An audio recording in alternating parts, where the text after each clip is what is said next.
एक लंबे समय पहले रत्नापुर नामक एक सुंदर सा गांव था।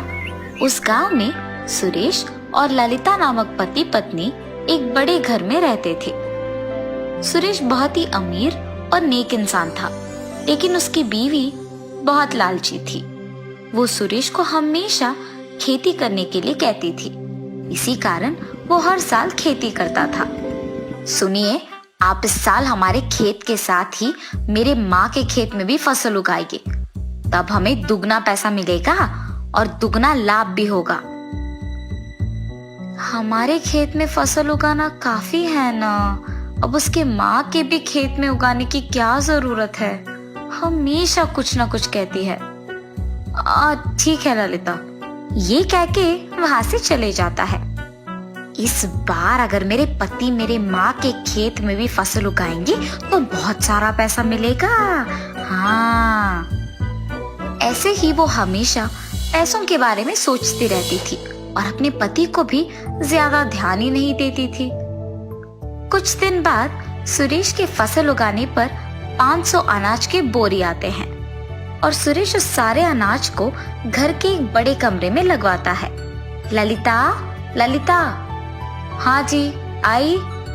ललिता, इस साल फसल उगाने पर हमें 500 अनाज के बोरी मिले हैं। उसे बेचकर वो सारा पैसा मैं आके तुम्हें दे दूंगा।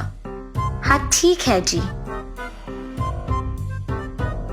कल सुबह अनाज को बेचकर बहुत पैसा आएगा। उन्हें निवेश के लिए रखेंगे तो अगले साल और पैसे आएंगे। हाँ, इन्हीं ख्यालों में खोए वो उस रात नहीं सो पाती है और ऐसे ही अचानक मर भी जाती है। उसकी बीवी का यूं ऐसे अचानक मर जाना सुरेश सह नहीं पाता है और बहुत दुखी हो जाता है। ऐसे बहुत दिन बीत जाते हैं और उसके बीवी के मौत के बाद वो उन अनाज को बेचने के बारे में भूल जाता है। ललिता लालची होने के कारण मरने के बाद भी भूत बन के अनाज रखे हुए उस कमरे की ओर जाती है। अरे ये क्या, मेरे पति ने अब तक इस अनाज को नहीं बेचा। सबसे पहले मेरे पति से इनको बिकवा के पैसे लेना होगा मुझे। ये सोचकर उसके पति के पास जाती है। उस घर में नौकर ललिता को घर में आते हुए देख पूछता है, जी आप कौन है? किसी को पूछे बगैर ही अंदर चली आ रही है। नौकर की इन बातों को सुनकर वो पीछे मुड़ती है। मेरे ही घर में काम करते हुए मुझे पूछ रहे हो कि मैं कौन हूँ? ऐसे गुस्से से कहती है। हाय भगवान, ये तो भूत है, भूत भूत। ऐसे जोर से चिल्लाते हुए डर से बाहर की ओर भागते रहता है। हाँ, ये पागल हो गया है। मुझे देख भूत कह रहा है और डर से भाग भी गया। मुझे ये बात अपने पति को बताना होगा और इसे काम से निकलवाना होगा। और ये सोचते हुए वो उसके कमरे में जाती है। नौकर को जोर से चिल्लाते हुए बाहर की ओर भागना सुरेश देख उसे रोकता है। अरे क्या हुआ तुम्हें? ऐसे क्यों भाग रहे हो? मैंने घर में एक भूत को देखा साहब। क्या? मेरे घर में भूत? जी साहब, मैंने सच में उसे देखा है। ठीक है, अगर तुमने सच में देखा है तो उसे घर में रहना होगा ना। चलो देखते हैं। ऐसे दोनों मिलकर घर के अंदर जाते हैं। देखा तुमने? कोई नहीं है यहाँ। ये सब तुम्हारा वहम है। जाओ, जाके काम करो। और ये कह के वो उसके कमरे में जाता है। यही तो देखा था मैंने उस भूत को, इतने में कहाँ गई? ऐसे सोचते हुए वो नौकर भी उसके काम पे लग जाता है। सुरेश उसके कमरे में जाके उसके बीवी के बारे में सोचते हुए दुखी रहता है। हमेशा पैसों के ही बारे में सोचते हुए मुझे डांटती थी, फिर भी जब वो इस घर में थी तो इस घर का रौनक ही कुछ और था। ऐसे अपने आप में सोचता है। अरे आप आ गए, आप ही का इंतजार कर रही थी मैं। हाँ, किसने बात किया अभी? ये तो मेरे बीवी का आवाज है। उसी के बारे में सोच रहा था ना, इसीलिए ऐसा लगा होगा। आपने उस कमरे में रखे अनाज को बेचा नहीं अब तक। आज ही उसे बेच के पैसे लाइए।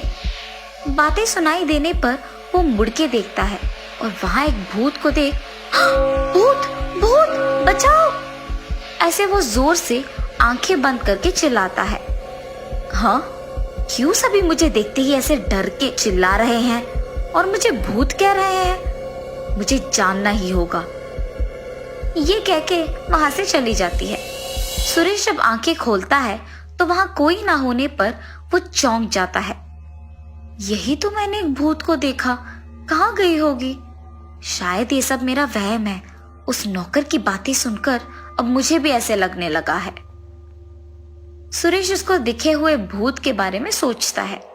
न जाने सभी मुझे देख ऐसे क्यों डर रहे हैं, जैसे मानो कोई भूत देखा है। अपने आप को एक बार आईने में देखना होगा।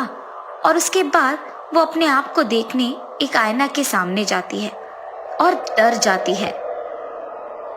ये क्या, मैं भूत जैसे ही दिख रही हूँ? मतलब मैं मर के भूत बन गई क्या? इतने में सुरेश उसके पत्नी के फोटो के पास जाकर देखते रहता है। मेरी पत्नी का ऐसे अचानक मर जाना मैं बस सह नहीं पा रहा हूँ। ऐसे सोच के दुखी होता है। ये सब भूत के रूप में बदले उसकी पत्नी देखती है। मुझे यकीन नहीं हो रहा कि मैं मर गई। इसीलिए सभी मुझे देख के डर रहे थे। कम से कम मेरे पति ने मुझे नहीं पहचाना। ये सब उसके पति की बातें सुनकर सोचती है। मैंने कभी नहीं सोचा कि मैं ऐसे मर जाऊंगी। मेरे पति को बताए बिना छिपाया हुआ सोना पूरा उनको देना होगा। लेकिन मेरे पति तो मुझे पहचान भी नहीं रहे हैं। ऐसे सोच में पड़ जाती है। हाँ, मैंने जो गहने बनवाए हैं उनको पहन के उनके पास जाऊंगी, तब वो मुझे जरूर पहचानेंगे, क्योंकि उन गहनों के बारे में सिर्फ हम दोनों को ही पता है और किसी को नहीं पता। और उसके सोच के अनुसार ही वो उन गहनों को पहन के उसके पति के पास जाती है। सुरेश को वो डरावना भूत वापस दिखने पर वो दंग रह जाता है। भूत, भूत, मुझे बचाओ! ऐसे जोर से चिल्लाता है और वहां से भागने की कोशिश करता है। रुकिए, डरिए मत, मैं हूँ आपकी पत्नी ललिता। उसकी पत्नी का नाम सुनते ही वो रुक जाता है। क्या तुम मेरी बीवी ललिता हो? जी हाँ, आप ही देखिए ना, इन गहनों के बारे में आपके और मेरे सिवा और किसी को नहीं पता है। इनको मैंने इसीलिए पहना ताकि आप मुझे पहचान पाए। हाँ, इन गहनों के बारे में तो सिर्फ हम दोनों को ही पता है। ऐसे उसकी पत्नी को देख दुखी होता है। आप ऐसे दुखी मत हो जाइए, मुझे माफ कीजिए। जब मैं जिंदा थी तो हमेशा सिर्फ पैसों के बारे में सोचती थी और आप पे मैंने ध्यान ही नहीं दिया। आखिर में मैं पैसों के बारे में सोचते ही मर भी गए। मैंने आपको बहुत सताया और अब आप मेरे मौत के बाद भी दुखी ही है। मैं जब जिंदा थी तो आपको बताए बगैर मैंने पैसे छिपा के रखे हैं और कुछ सोना भी खरीदा है।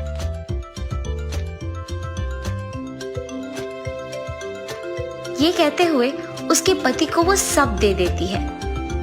जब जिंदा थी तो जो था उससे मैं कभी संतुष्ट नहीं थी और मेरे लालच से आपको मैंने बहुत दुख पहुंचाया और ये सब जो मैंने छिपाया वो मेरे कोई काम नहीं आया। इसीलिए कम से कम आप इससे आपका मनपसंद चीज खरीदिए और खुश रहिए। ये कह के वो भूत वहां से गायब हो जाती है। तब से सुरेश उसके धन से गरीब और चहीदे लोगों का मदद करते हुए खुशी से उसका जीवन बिताता है।